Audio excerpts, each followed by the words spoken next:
Hello friends, welcome to my YouTube channel learning academy. आज के इस वीडियो में हम एक नए चैप्टर को पढ़ेंगे, शुरू करने जा रहे हैं, जो कि है पार्ट्स ऑफ स्पीच का सेकंड पार्ट। जैसे कि हम लोग ने पढ़ा है, पार्ट्स ऑफ स्पीच 8 होते हैं और उनमें पहला होता है नाउन और दूसरा होता है प्रोनाउन। तो नाउन के बारे में तो हम लोगों ने पढ़ लिया। आज से पढ़ेंगे प्रोनाउन। जैसा कि मैंने आप लोगों को बताया, एक नया चैप्टर। और अगर प्रोनाउन के बारे में पढ़ेंगे, और अगर वीडियो पसंद आए तो वीडियो को लाइक करें, शेयर करें, और मेरे चैनल को अगर अभी तक आप लोगों ने सब्सक्राइब नहीं किया है तो अभी सब्सक्राइब कर लें। तो चलिए वीडियो शुरू करते हैं। सबसे पहले हम ये समझेंगे कि प्रोनाउन क्या है। What is pronoun? तो चलिए जानते हैं। आप यहाँ देख सकते हैं कि यहाँ पे कुछ सेंटेंस लिखे हुए हैं, जिसमें लिखा है कि Ram is a student, he reads in class 6। तो यहाँ पे जो ही है वो राम के बदले में लिखा गया है, यानी कि राम जो है क्लास 6 में पढ़ता है। वैसे ही दूसरा सेंटेंस है, Sita is a dancer, she is very beautiful. यहाँ पे भी सी जो है वो सीता के मतलब कि सीता के लिए ही यूज किया गया है। यहाँ पे सीता ना लिख के सी लिखा गया है। तो ये जो वर्ड है ये नाउन के बदले में प्रयोग मतलब कि यूज किया गया है। नाउन के बदले हम इसे लिखते हैं।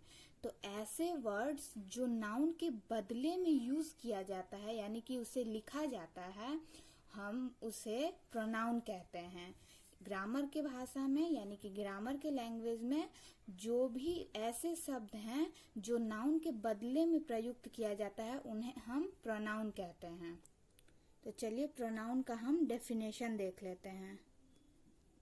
Definition of pronoun. जैसा कि हम लोगों ने पढ़ा कि जो शब्द, यानी कि a pronoun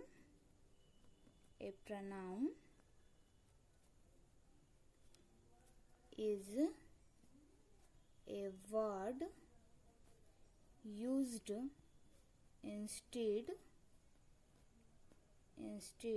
of a noun, यानी कि वह शब्द जो किसी नाउन के बदले में प्रयुक्त होता है उसे हम सर्वनाम कहते हैं, यानी कि उसे हम प्रोनाउन कहते हैं। इसका एक दूसरा डेफिनेशन भी हम देख लेंगे, जो कि है ए प्रोनाउन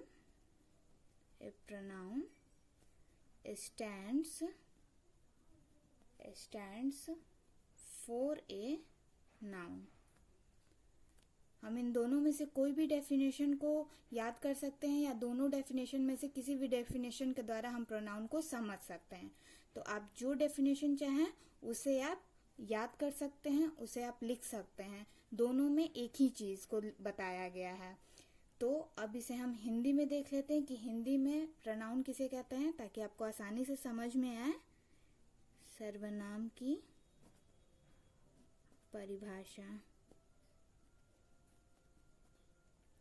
वैसे तो ये इंग्लिश ग्रामर का सब्जेक्ट है, इंग्लिश ग्रामर हम पढ़ते हैं, लेकिन हम आप लोग को हिंदी में इसलिए बता देते हैं ताकि आप लोग को आसानी हो समझने में। तो सर्वनाम की परिभाषा होता है, अभी हम लोगों ने पढ़ा कि होता है कि वह शब्द जो किसी संज्ञा के बदले में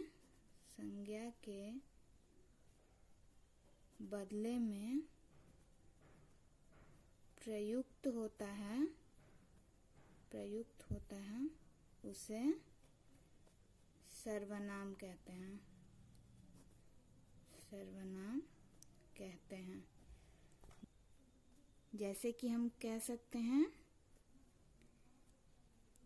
वह और वे लोग, यानी कि वे हैं जो कि वे लोग इत्यादि। इंग्लिश में अगर हम लिख लें तो ही, सी, दे, एक्सेट्रा। तो ये जो वर्ड हैं वो कहीं भी नाउन के बदले में हम इसे यूज कर सकते हैं। जैसे कि हम एक सेंटेंस लिखते हैं, Ram is a student Ram reads in class 6। तो यहाँ पे बार बार राम को हम लिख रहे हैं, यानी कि राम का वर्ड यूज कर रहे हैं, राम का नाम लिख रहे हैं। इससे अच्छा है कि अगर हम इसके बदले में ही लिखें तो ये ज्यादा अच्छा होगा। इससे हम नया सेंटेंस बनेगा, वो होगा Ram is a student, he reads in class 6। बार बार किसी भी नाउन का जो संज्ञा होता है वो नाम को लिखने में सेंटेंस भद्दा लगता है, अच्छा नहीं लगता देखने में और लिखने में भी। तो उसके बदले में हम नाउन को लिखते हैं, प्रोनाउन को लिखते हैं, ताकि वो सेंटेंस भी सही हो और देखने में भी अच्छा हो। तो उम्मीद है आपको प्रोनाउन समझ में आया होगा। अब चलते हैं काइंड्स ऑफ प्रोनाउन के पास कि काइंड्स ऑफ प्रोनाउन कितने हैं, यानी कि प्रोनाउन के प्रकार कितने हैं। काइंड्स ऑफ प्रोनाउन 10 होते हैं, यानी कि कितने होते हैं 10। सबसे पहला होता है पर्सनल प्रोनाउन।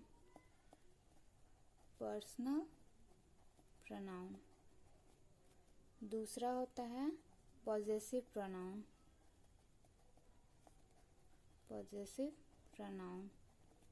तीसरा होता है रिफ्लेक्सिव प्रोनाउन। चौथा होता है एम्फेटिक प्रोनाउन। पांचवा होता है डेमोन्स्ट्रेटिव प्रोनाउन। छठा होता है इंडेफिनिट प्रोनाउन। सातवां होता है डिस्ट्रीब्यूटिव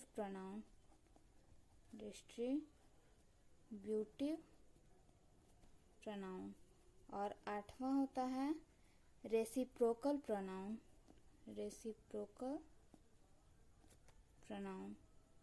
9 होता है रिलेटिव प्रोनाउन। और 10 होता है इंट्रोगेटिव प्रोनाउन। तो ये होते हैं प्रोनाउन के प्रकार, प्रोनाउन के भेद, काइंड्स ऑफ नाउन जो होते हैं टोटल 10। एक चीज को हमेशा ध्यान में रखिएगा कि प्रोनाउन है वो नाउन का सब्स्टिट्यूट है। जो प्रोनाउन जो होता है वो नाउन का सब्स्टिट्यूट है।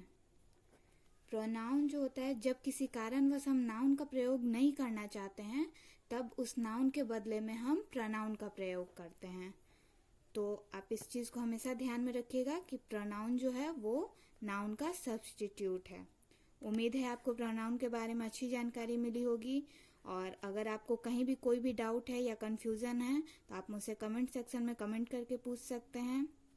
और वीडियो अगर पसंद आई हो तो वीडियो को लाइक करें, शेयर करें और चैनल को सब्सक्राइब करना बिल्कुल ना भूलें।